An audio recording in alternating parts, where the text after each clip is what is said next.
Kama kitanda cha mtoto kinachotikiswa, kimya chenye amani huku na kule.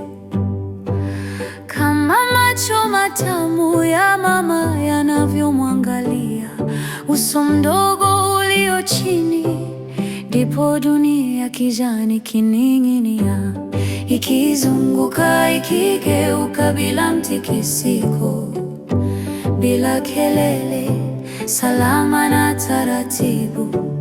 Nuru ya uso wa Mungu huanguka ikiinama chini na kututazama sisi hapa.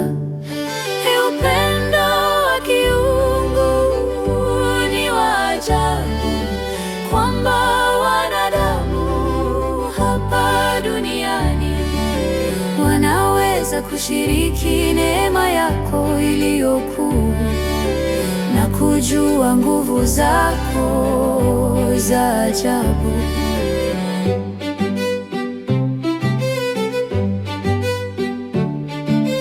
Na kama watoto dhaifu wanaoteseka, wanapiga kelele, kulia na hawapumziki, hao ndio wale mama mwema anaowashika karibu zaidi na kuwapenda zaidi.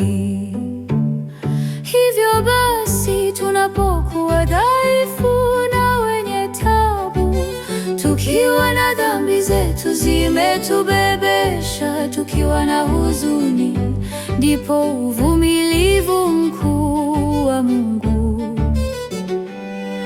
unatushika karibu zaidi na kutupenda zaidi.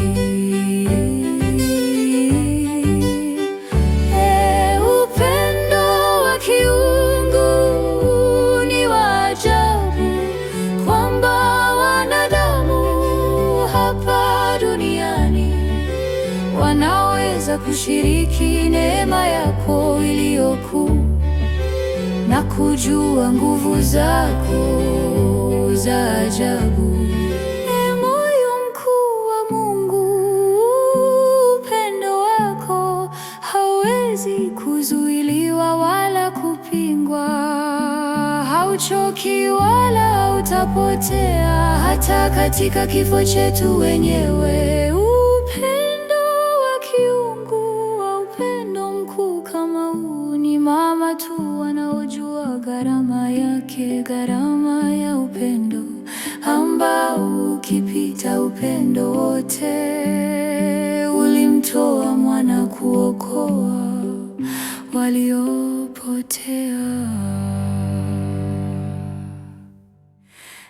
Upendo wa kiungu ni wa ajabu, kwamba wanadamu hapa duniani wanaweza kushiriki neema yako iliyokuu na kujua nguvu zako za ajabu. Upendo wa kiungu ni wa ajabu, kwamba wanadamu hapa duniani wanaweza kushiriki neema yako iliyokuu na kujua nguvu zako za ajabu.